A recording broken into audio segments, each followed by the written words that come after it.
Estamos de volta hoje com esse vídeo para a gente fazer um caminho, um percurso pelas emoções. Nesse vídeo você vai ter acesso ao mapa das emoções e eu vou escolher uma delas para mostrar para vocês qual que é mais ou menos um dos caminhos possíveis que a gente atravessa quando a gente é acometido por uma emoção, por um sentimento. Vamos começar falando um pouquinho sobre o que é emoção e o que é sentimento? Emoção é uma palavra que deriva de um outro significado, é um emover-se, algo que nos acontece e que nos move internamente. Emoção é uma ação, um movimento com alguma sensação que a gente teve. Então é um passo dois ali para depois do que é sensorial, né? Passa a ser uma emoção dentro da nossa mente. As emoções, né, como a gente está falando aqui o tempo todo, pode ser a ansiedade, pode ser a raiva, pode ser a tristeza, a inveja, o nojo, enfim, são emoções. O que diferencia a emoção do sentimento? O sentimento é quando determinadas emoções passam a nos acometer frequentemente. Então, quando eu gosto de uma pessoa, eu tenho prazer em estar na companhia daquela pessoa, eu tenho constantemente uma sensação de prazer e uma emoção, talvez, de felicidade, satisfação. Isso vai, né, sendo assim um conjunto de coisas que vão se formando dentro da nossa mente e a gente vai talvez formando algo maior, que pode ser um sentimento de amizade, que pode ser um sentimento de amor que a gente sente por aquela pessoa. Então, as outras emoções não são tão diferentes. O sentimento, talvez, que a gente pode alimentar de ódio por uma pessoa, pode ser em decorrência de uma série de experimentações de raiva, de angústia, de insegurança com aquela pessoa, com aquela situação, com aquele momento na vida e a gente passa a ter um sentimento. Então, quando a gente se apaixona, por exemplo, quando a gente tem aquela coisa que nos cega, que deixa a gente sem comer, sem vontade de dormir e pensando naquela pessoa o dia inteiro, por dias e dias, a fio é uma paixão, é um sentimento que é alimentado por várias sensações e experimentações da emoção de estar feliz e de sentir prazer na presença daquela pessoa que muitas vezes nos provoca um sentimento de falta e a falta provoca o desejo do encontro. Mas, voltando aqui para o mapa das emoções, eu vou acompanhar aqui na tela com vocês uma das emoções mais comuns e mais frequentes e que é a maior queixa na clínica, a maior queixa na nossa conversa comum com os nossos amigos. E eu vou mostrar para vocês aqui que você vai ter acesso aqui no link embaixo. Mas acompanha comigo. Vou reduzir aqui a tela e vou acompanhar para vocês, eu vou dirigir vocês no caminho dessa emoção que eu escolhi hoje, que é a ansiedade. Aqui na tela, a gente pode então acompanhar, né? Coloquei aqui o bonequinho do filme, né? Da ansiedade, e eu exemplifiquei aqui para vocês, porque é muito grande o leque que a gente pode desencadear a partir de uma emoção. Então eu separei alguns exemplos. Aqui na ansiedade eu coloquei 3 exemplos de sintomas, vamos chamar assim, que são mais visíveis, mais perceptíveis a partir dessa emoção, a partir dessa sensação, a partir da ansiedade. Um dos exemplos é a apreensão. Você fica muito apreensivo por conta de estar ansioso. A outra é a procrastinação. A outra é a hipervigilância. Mas eu vou caminhar com vocês aqui pelo caminho da procrastinação. A procrastinação, então, a gente pode entender como um dos sintomas da ansiedade, que pode, né, como eu estou dizendo que são exemplos, pode ser direcionado a 2 comportamentos. Um é o comportamento do adiamento das tarefas. A gente vai postergando os nossos compromissos que são importantes, mesmo sabendo das consequências, mesmo sabendo que a gente pode não executar bem uma tarefa com o passar do tempo, que a gente pode perder prazos, de repente atrapalhar mesmo outras pessoas, colegas, enfim, até mesmo a família, porque a gente está adiando as nossas tarefas normais do dia a dia, e isso é um sinal de um comportamento que vem através da sensação, do sentimento ou da emoção da ansiedade.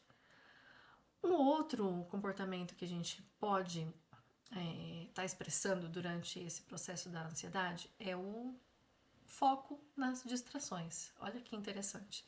A gente mantém o nosso foco em coisas que nos distraem, em vez de manter o foco naquilo que é realmente importante.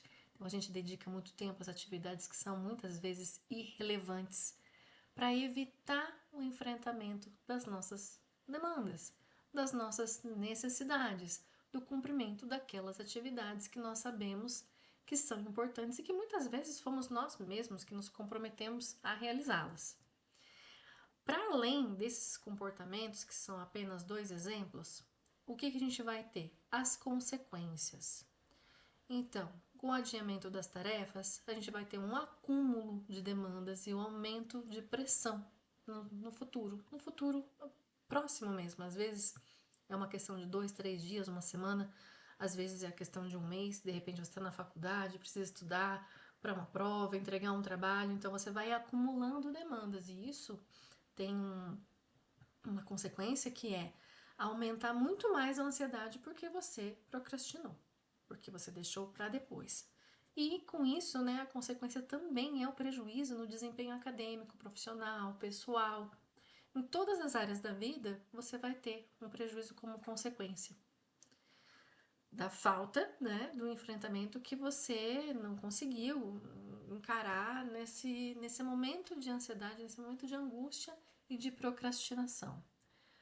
Com relação a ficar focado nas distrações, as consequências podem ser a sensação de improdutividade, de culpa por não ter produzido, a perda de tempo em atividades sem valor real para os seus objetivos.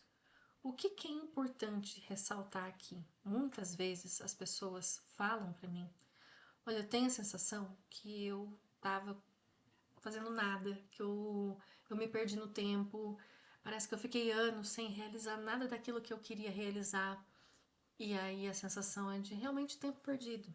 Tempo perdido. Mas tem um outro ponto interessante na procrastinação, que é o fato de que quando você procrastina, você não está só evitando realizar uma atividade naquele momento que pode ser um pouco mais difícil, complexa, que você tem que se concentrar e você não está disposto.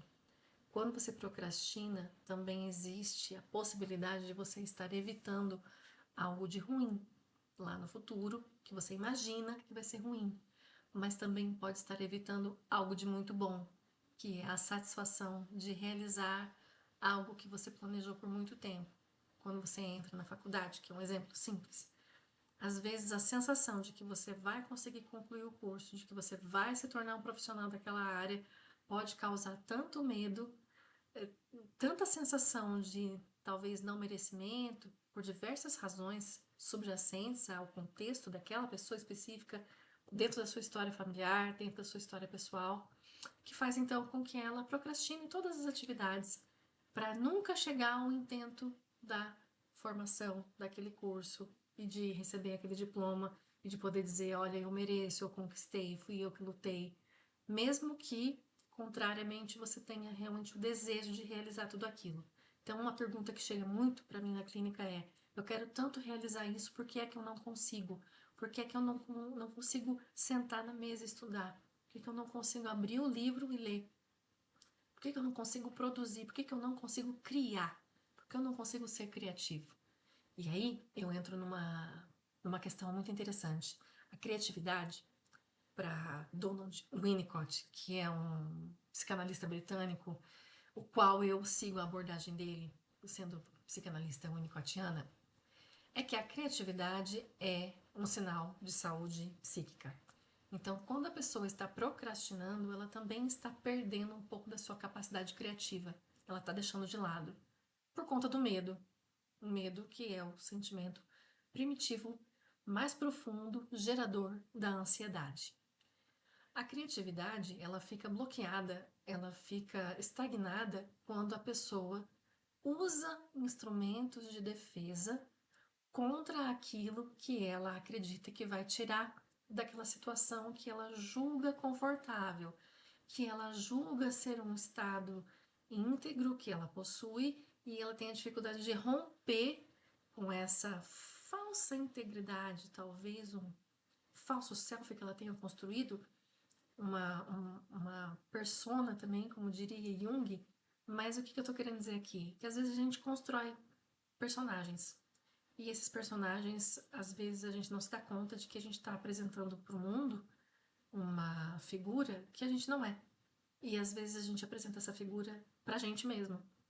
E diante da barreira dessa fantasia com o nosso desejo e com a realidade, a gente às vezes precisa lançar a mão, sim, de algumas ferramentas de defesa para defender mesmo quem a gente acredita que a gente é. E aí a gente pode, nesse caso específico da ansiedade, da procrastinação, usar esses elementos como defesa para não alcançar aquele intento que a gente tanto um dia desejou. Hoje o vídeo fica por aqui, um vídeo mais curtinho, mas eu convido vocês então a entrar aqui no link do mapa das emoções e navegar por todas essas emoções aqui que eu deixei exemplificadas para entender um pouco mais de como funciona a emoção que a gente tem com o sintoma que vem como consequência, o comportamento básico que a gente também acaba seguindo de forma inconsciente e as consequências desse encadeamento de movimentos emocionais nada racionais que nós fazemos uso disso todos os dias.